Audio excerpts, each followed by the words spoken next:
Well, hello and welcome to another Tyrrell's Classic Workshop.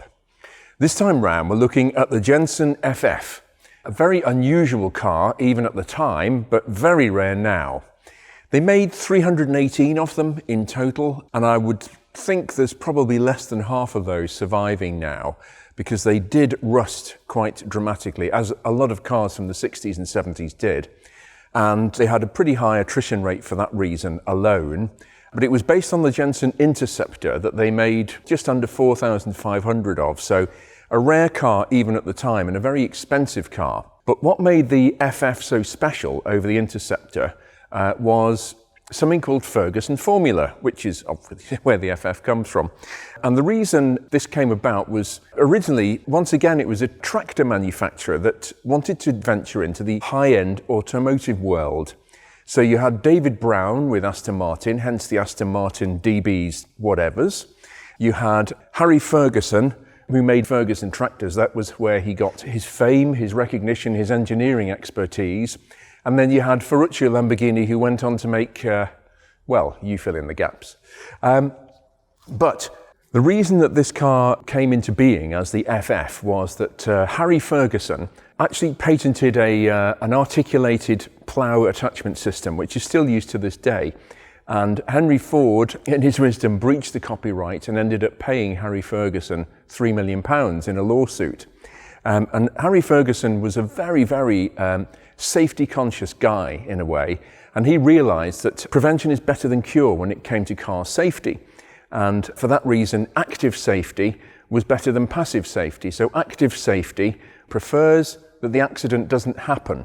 It actually tries to obviate the cause of the accident.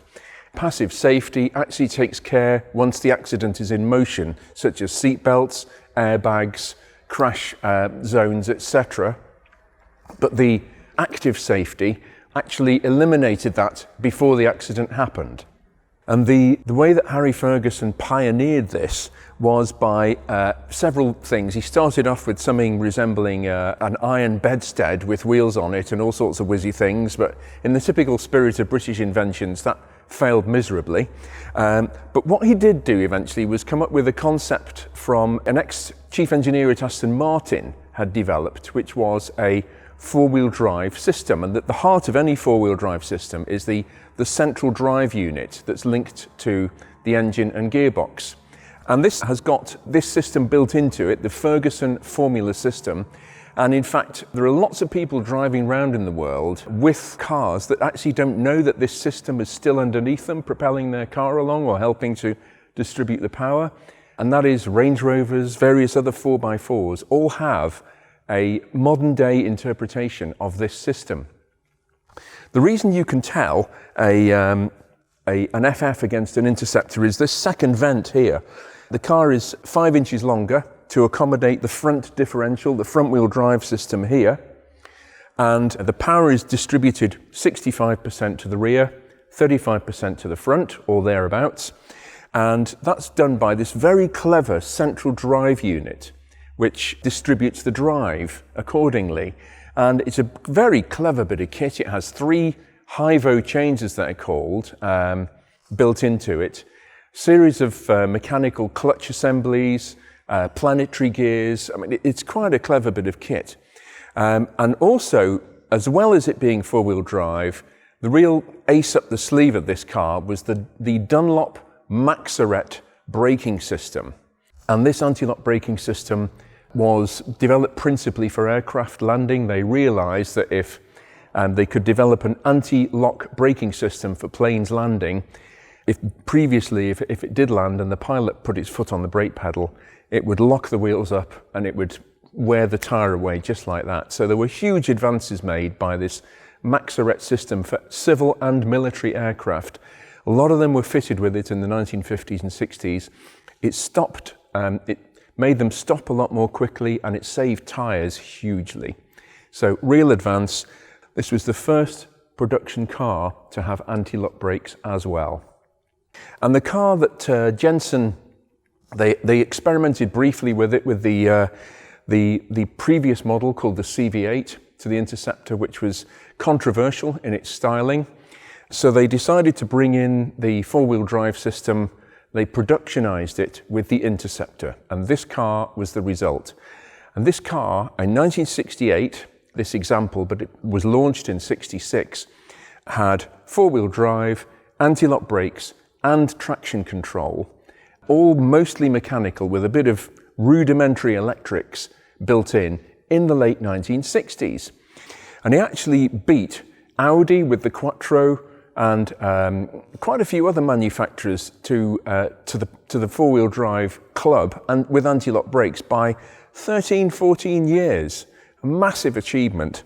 And this car led the world at the time. The technology was completely out there. There was nothing could touch it for technological advancement. And almost every car these days has anti-lock brakes on it.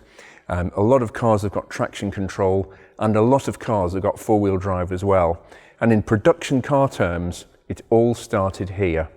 The reason why all this stuff wasn't more incorporated was simply because electronics couldn't keep up with it. The transistor was just coming into vogue for use for radios and other things, electronic devices in the 60s. So this is largely mechanical, and it's a really clever meld of different things, but the heart of it is what Harry Ferguson developed.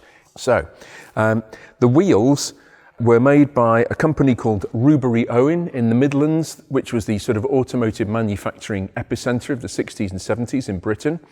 And these are steel. They're made up of two parts, an inner core, which is pressed steel, quite thick, and the same with the rim, and then the two are welded, but they're actually chrome plated, and they're sort of a steel replica, roughly, of a spoked wheel.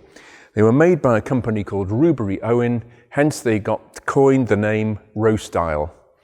And they were sold on MGBs throughout the 1970s. Rover P5Bs had them.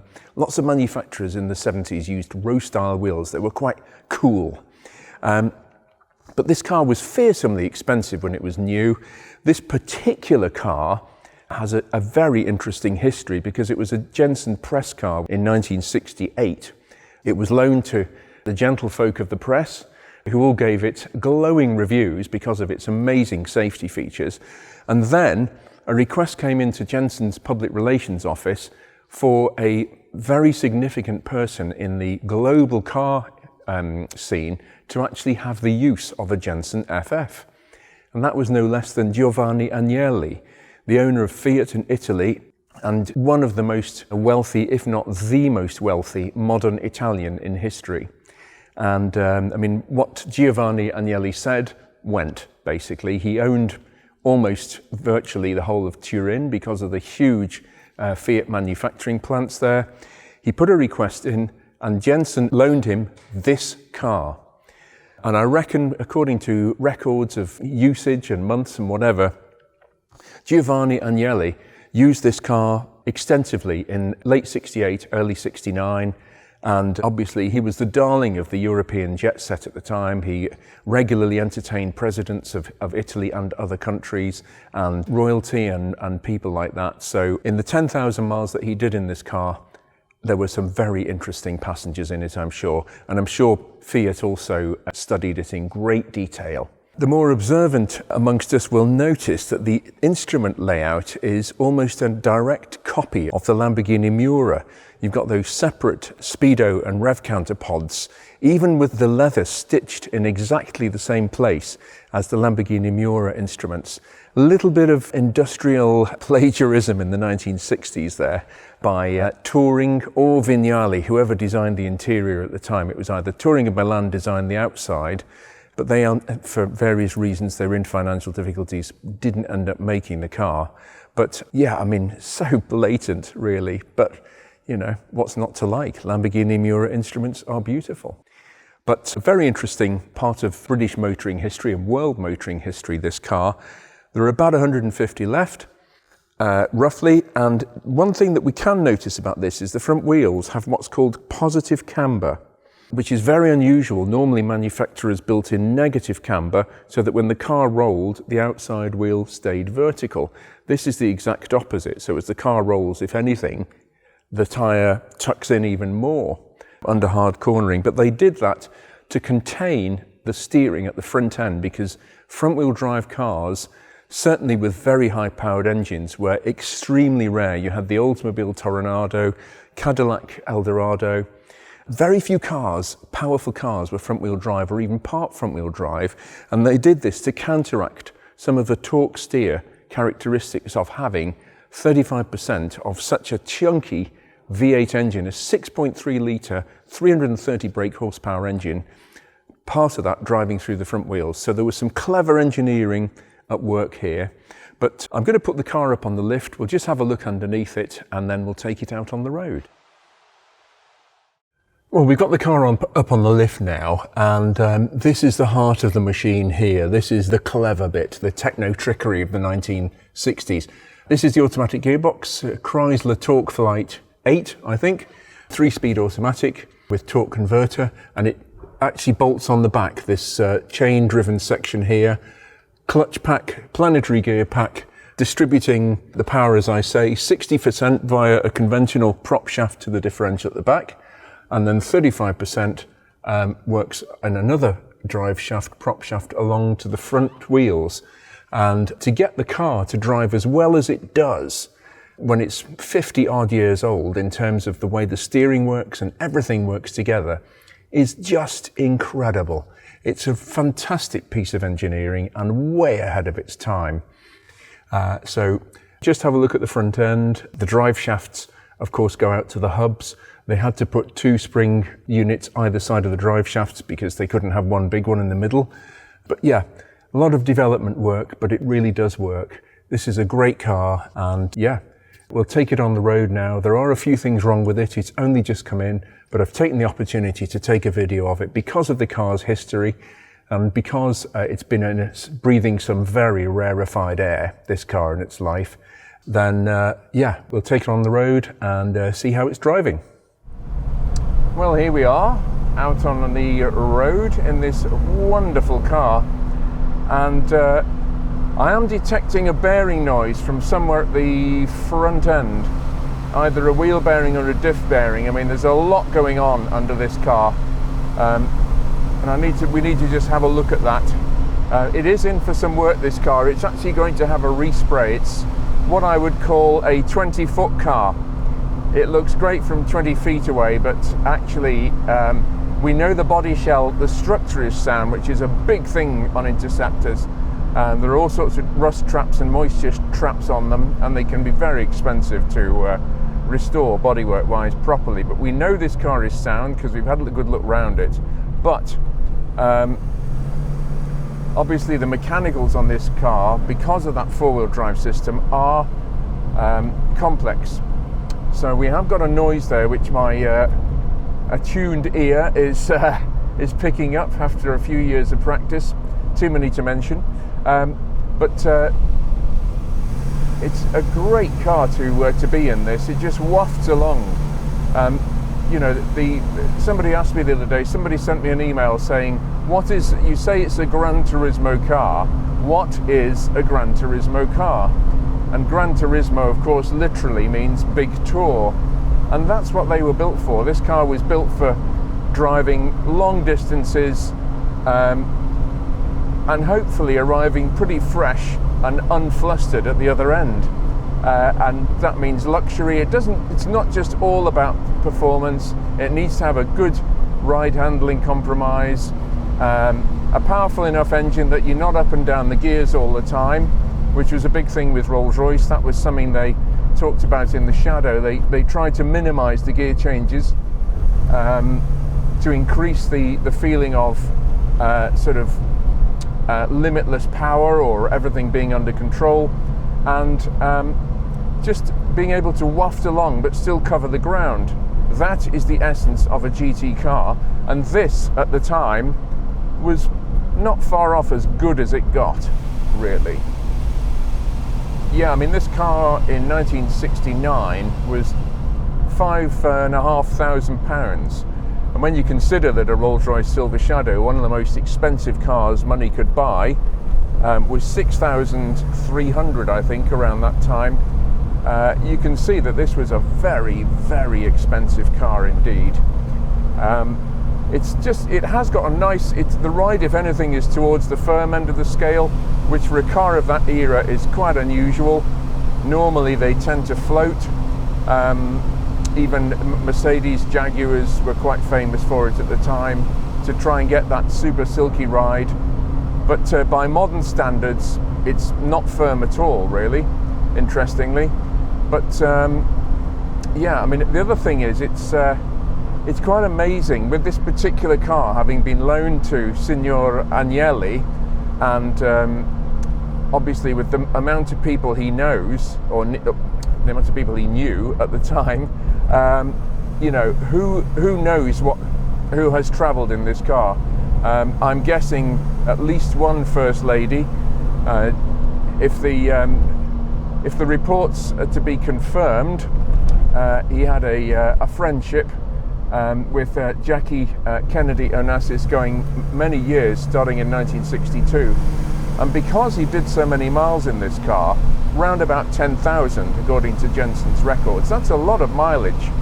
And for a man who changes cars almost more often than most people change their underwear, it's going some. He obviously liked it very, very much, but suffice it to say, I think it's had a lot of very, very interesting people at the time travelling in this car with Mr. Agnelli, and of course before that it was the press car for Jensen, so that in turn would have had the good and the great of the world's motoring journalists and reporters, etc. So it had a very interesting early life, this car, before it went to Australia, but it does just drive so well. I can just open it up a bit. It's riding on the peak of the torque curve there at 3,000 RPM, and just hardly any body roll through the corners. You know, I'm not hanging about here. I'm not obviously driving on the door handles either, but you know, it's just off. There's something else we need to look at, that hesitation there, which so many classic cars suffer from these days because of the fuel situation. And the engine is no wonder so many European and sort of rest of world car makers use this engine, because it's just lovely. You know, it was supplied as a crated engine with carburetor, ignition, everything, water pump, ancillary, starter, alternator. And this was the first British car, I believe, the first British production car to be fitted with an alternator instead of a dynamo or generator. So it really was cutting edge technology in so many ways. But that crated engine is just lovely. It just does everything so well. Probably consumes a bit too much fuel, but if that's a worry, then this really isn't the car for you at all. But yeah, it's just a very nice place to be. This steering wheel, it should have a wood-rimmed Nardi wheel in it, actually. This is of an Interceptor 3, the later Interceptor, and we will be getting the right steering wheel for it at some point. But another thing is it's got electric windows fitted as standard, and they actually work at a fairly respectable pace, which can't be said of a lot of cars of this era. Mercedes-Benz had the hydraulic windows on the 600 Grosser, and if they're set up properly, they will go up or down in about a second. But there again, that has got a thick end of 3,000 pounds per square inch of oil pressure behind it. But these are electric, as were almost every other car, and they really do go up and down like a modern cars. Again, very advanced. So many cars, BMWs, the Citroën SM, a lot of cars, the windows were painful, agonizingly slow when you press the switch. Never mind after 50 years of wiring going oxidizing and motors being tired and one thing or another. The steering is lovely. I mentioned earlier about the positive camber on the front wheels. You can't tell when you're driving it, but it does just, it doesn't feel like a four-wheel drive car. There's no horrendous torque steer or anything like that. The thing about these videos is I never quite know what's going to come in and what we can cover. I'd like to do them more regularly, but it's quite often just not possible with other things going on. But this car is not ready yet. It's come in for work. It's almost as it came in, and therefore I know it's got that running fault. We know it's got a noisy either wheel bearing or diff bearing at the front end. I'm thinking it's actually this corner, so we can have a look at that. And for that reason, it's not actually performing as it should. I am going to just open it up and see if we just get a taste of that. There we go. Oh, backfiring. Yeah, we've got a carburation problem. Could be, they did, I think it was the later Interceptors had a problem with the floats on the Carter thermoquad carburetors, as they were called, which were particularly nasty bits of engineering, actually. Overly complicated carburetors. The floats used to absorb lead from the leaded petrol in Britain in the 70s. 5-star leaded, as it was called. Wow. The RAF are doing their bit. There's a Hawk just flying overhead. Yeah, you had to actually fit a different float to them for the leaded petrol, that they didn't come across the Atlantic very well.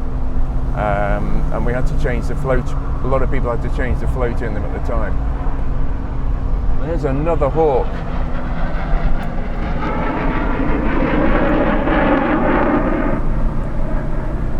Okay, you win on the noise stakes. Can't compete with that. But yeah. Oh, there's another one.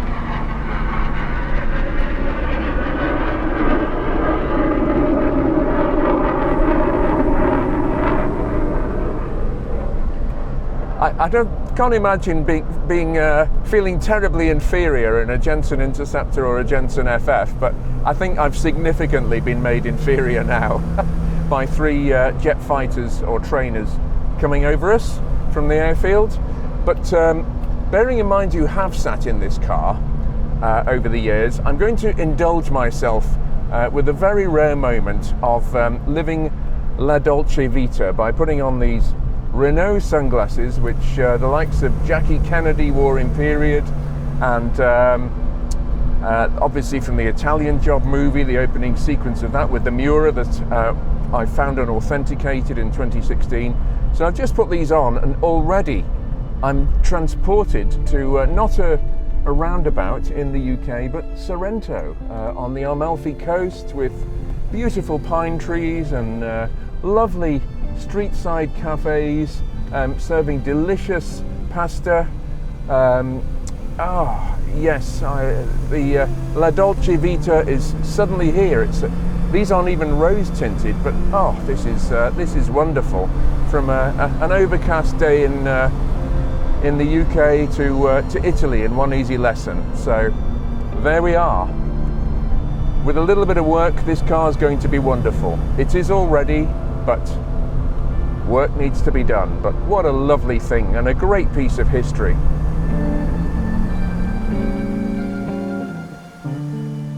Well, that concludes another Tyrrell's Classic Workshop. If you have liked it, please like, please subscribe, please share, and you can also follow me on Instagram for more sort of quirky photographs and snapshot moments. And we'll be back with something very soon.